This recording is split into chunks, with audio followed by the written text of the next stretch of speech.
My wife has been going through some deep depression. I've done everything I possibly can to help her out. I'm paying for therapy. I'm paying so she doesn't have to work. I'm paying for the mortgage. I'm paying for all her luxuries. But it's just not good enough. Every day she wakes up, it seems she's more anxious, more anxiety ridden, and she just will not stop. Well, now it's starting to affect me. So I don't really know what I'm going to do, but first I know I'm going to get to the bottom of this one secret I just found out. I don't want to sound like a bad guy when I say this, but my wife quit her job at the wrong time.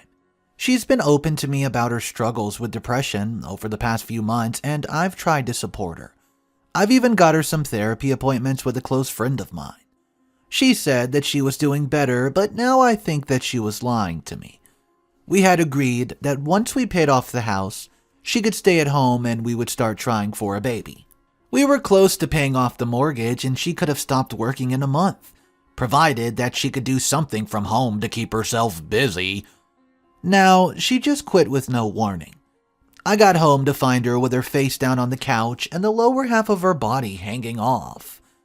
When I woke her up, I saw that her eyes were red. So I asked her what was she doing, and she told me she's been laid off from work. I asked what happened, and she said that she did nothing, they just laid her off. That didn't make sense to me, so I went ahead and called them. Upon inquiring, they told me that she handed in her resignation and was going to get her payout once the paperwork was sorted. I confronted her over her lie and she apologized, saying that she could not make sense of what I was asking her. But I understood and I believed her because she can be hard of hearing sometimes, and there tends to be misunderstandings between us all the time. So I asked her if we could use her payout to pay half of the mortgage, because there's no way I could pay all of it. We still needed to eat in the house. She said that she actually wanted to use the money so that she could go on a wellness retreat with her sister. So I asked her if I could see the brochures for the wellness retreat. When she showed me, I could tell instantly that it was a cash grab. Probably a scam, to be honest, and I asked her why she needed that when she could have gone and rest at her home, get fresh air, and maybe start a garden. In response, the woman went off on me. She started off shouting, saying that I was invalidating her mental health, and that it's what she needed, otherwise she was going to absolutely suffocate. The word suffocate, it was a trigger for me, and I instantly felt bad for the way that I was speaking to her. I told her that she could go and use all her money, and I'd get a loan from a friend or something so that I could pay off our mortgage. I could already see the tears gathering in her eyes, and I could not stand by to reason that she was crying. I also had to remember that she had a very stressful job as a project manager for several years, so she did need to rest. I just did not quite agree with who she was going to the gateway with. Her sister. I've never liked Monika's sister because of the fact that she comes off as snobby. Monika thinks that I cannot see it, but her sister belittles her in any chance that she can get. Poor Monika still wants to be in her sister's good books. She tries by all means to make her sister happy, but this was not a fight that I was ever going to win.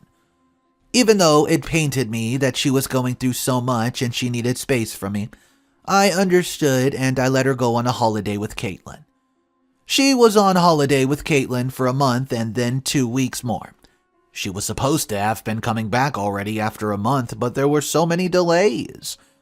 While she was gone, I picked up an extra job doing DoorDash after I finished work so that I could make some extra money on the side, so, well, money was tight. I talked to her on the phone as often as I could and could tell that she was doing a whole lot better.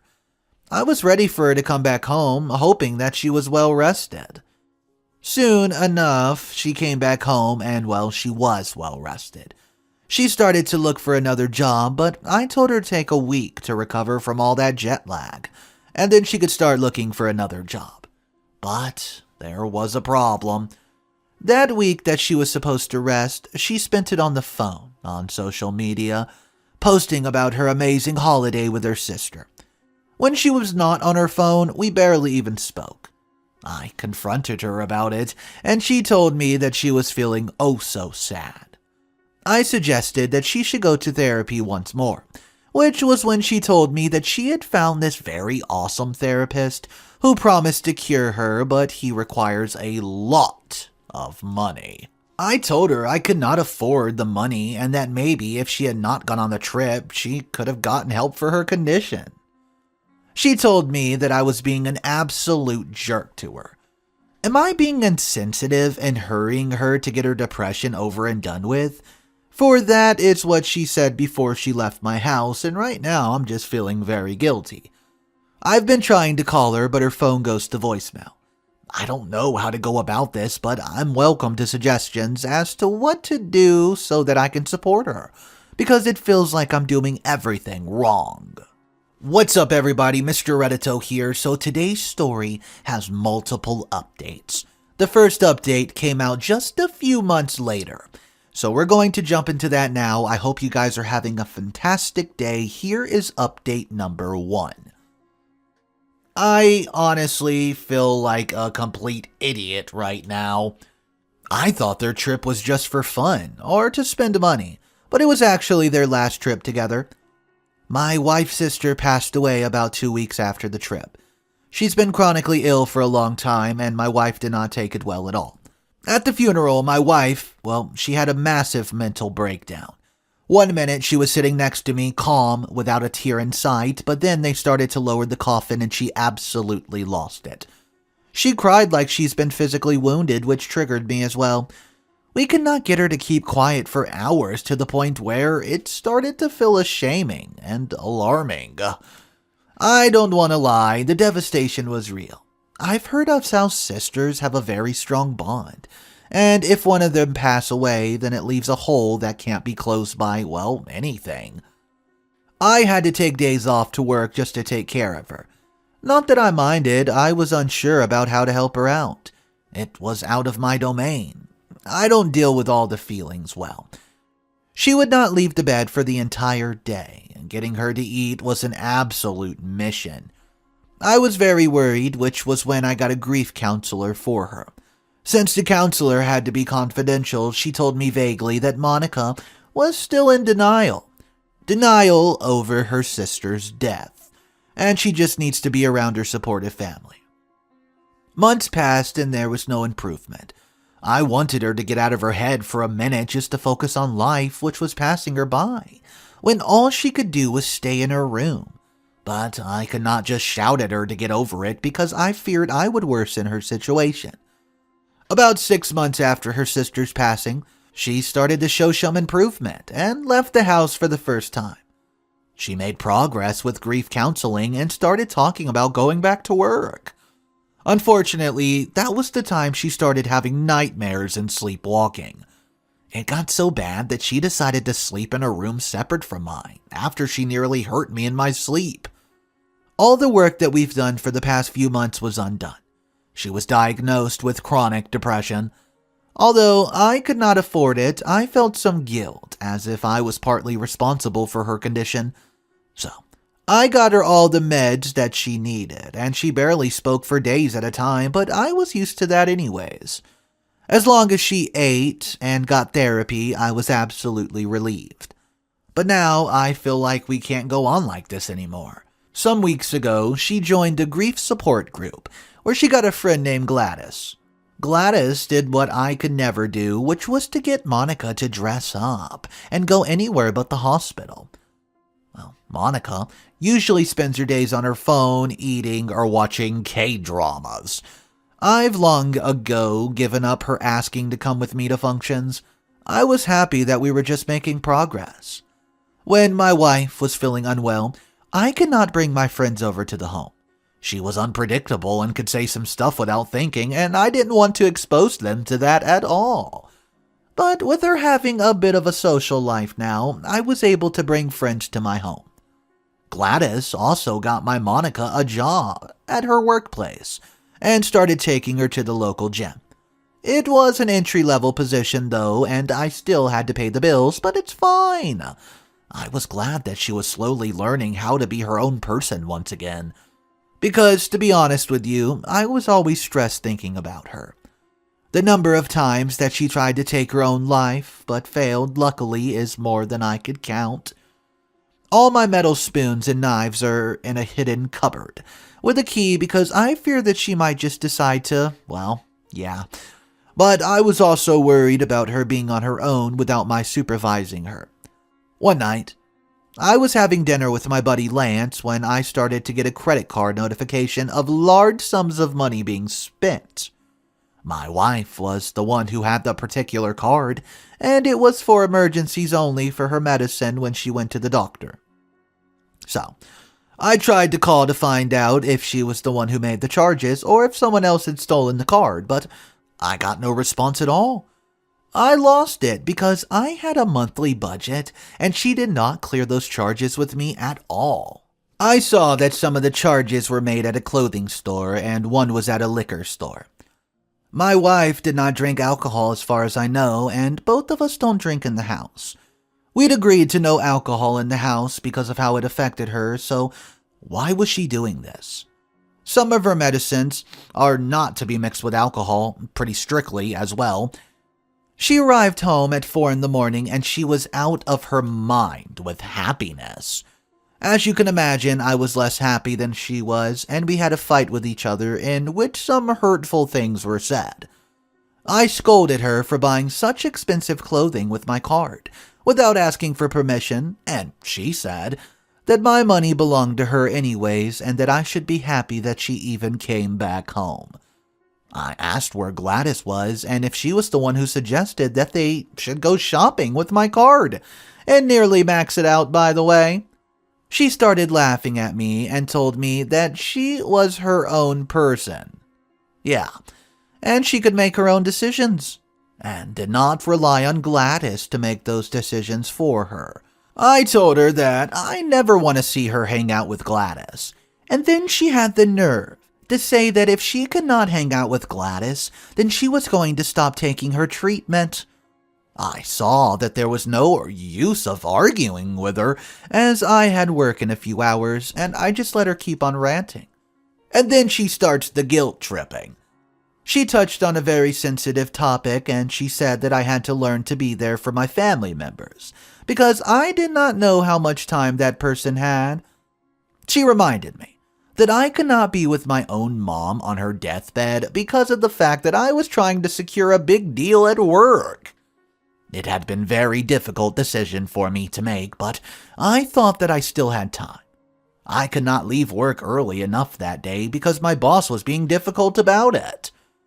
I had just secured the deal and everything, and everyone was congratulating me when I get a call that my mom, well, she's no more. I'd raced against time to get to the hospital, even though I knew that when I got there she wouldn't be alive anymore. My phone had missed text messages from when I was in the meeting, telling me that her life was fading, but I've been too busy worrying about making money. I still feel bad when I think of that day, and here my wife was blaming me for everything. I left her standing there and went to the kitchen where I got her water and set aside a concoction for her, just in case she had a hangover the next day. No matter what happened, I could not forsake her. Every time I see her, I feel sad. But I feel like I'm living with a teenager these days. I get that she's suffering from depression, but it's also affecting me. I know that there's some people out there with relatives that suffer from chronic depression. So, what do you think I should do about this? I'm also getting affected the more I want to help, but if I abandon her, then who's going to take care of her? Everyone's left her. Her parents, well, they're too old. Her sister is no more, and she doesn't have any more close family. This morning's conversation is still playing in my mind instead of working. I'm thinking of ways to get rid of my ailing wife. It's not her fault that she's like this. She's also lost her sister just like I did my mother. I want to support her and see her back on her feet, but I'm so afraid that we're going to do this for all of our life. I also want her to get better, so we can start our own family. So I wanted to ask if it would be evil for me to get her admitted to a facility that deals with chronic depression, as well as severe grief. I want to get a place with kind people. Well, she'll heal and get back into society, but I fear that if I do that, she'll think that I'm rejecting her and she'll do something absolutely drastic. I don't know at this point because all that she said to me yesterday is just still running through my head. And to be honest, it hurts. Am I really a selfish person who only cares about money and not his relatives? Being cruel to her hurts me. Update number 2. I've declared to send her away. Hey guys, it's been a while since I've posted. I've decided that even though I want to care for her, it's draining me emotionally and she needs professional help. I'm paying for her to get therapy as I've been for the past few years, but therapy does not seem to be able to help very much. So, I asked around and got recommendations for mental health centers where she can help. To be honest, I fear that she may become a danger to herself and to others. So, this morning I went to the local court and filed a petition to get her admitted to the mental health center. I've been thinking about this for a very long time, and I think that if she can get some inpatient treatment for a few months and then continue with outpatient treatment, that would be absolutely great. It was not an easy decision. This week has been very tough. After I come back from work that day, her carer told me that she had refused to eat or take her medicine until she saw me. So I went to her room to talk to her.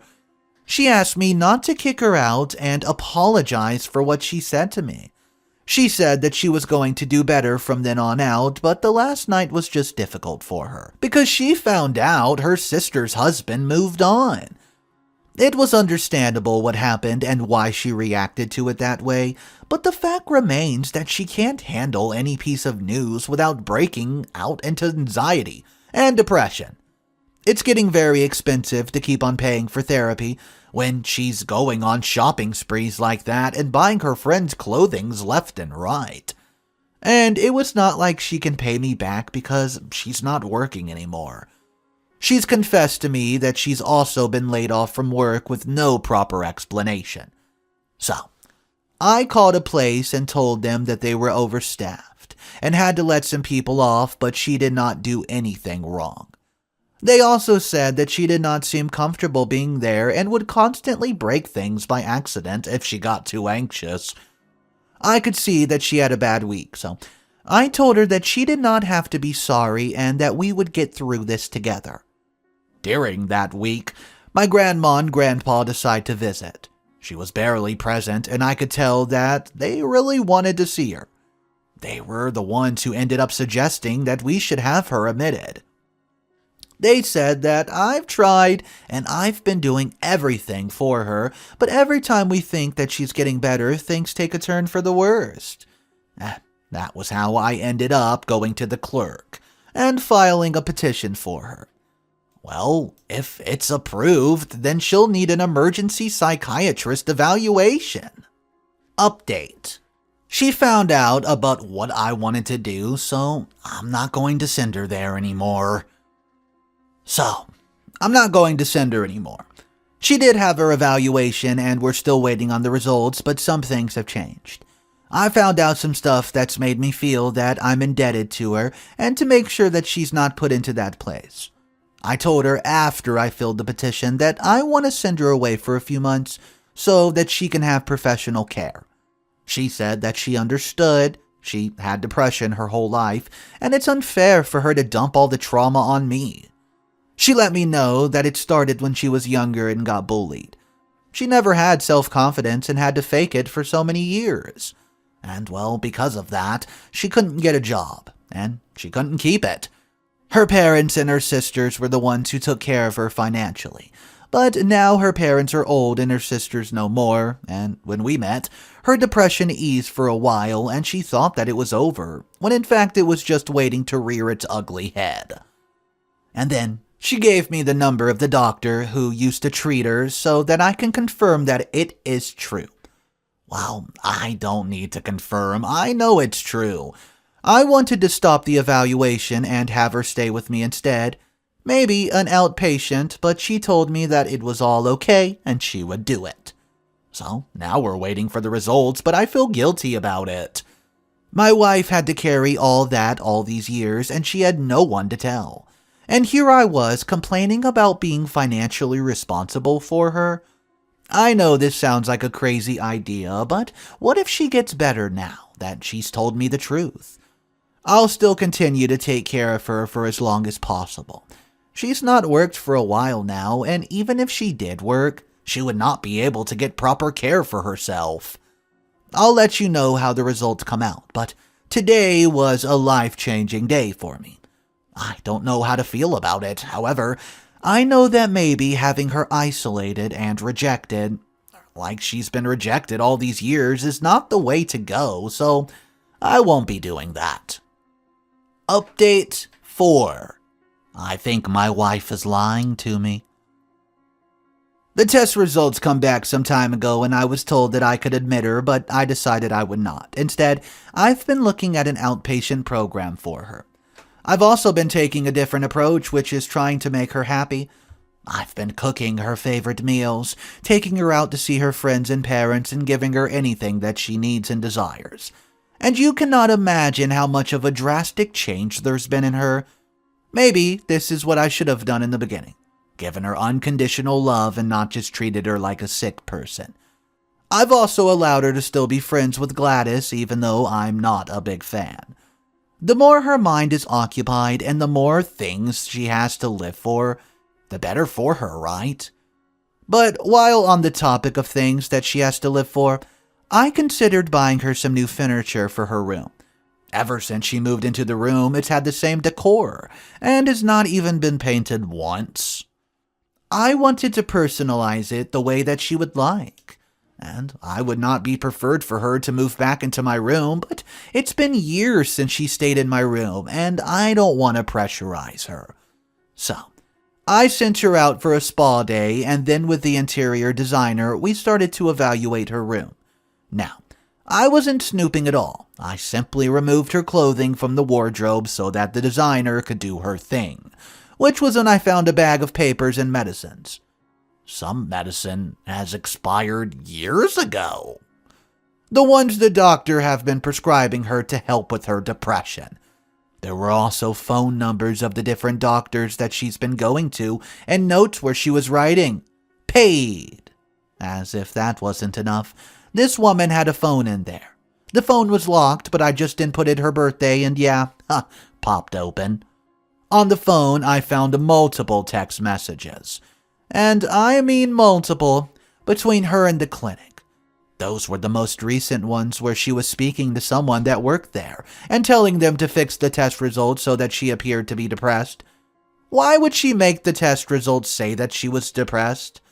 I told the designer to leave the house while I searched, and I found multiple copies of the exact same prescription letters that she used to give me so that I would give her money for her medicine.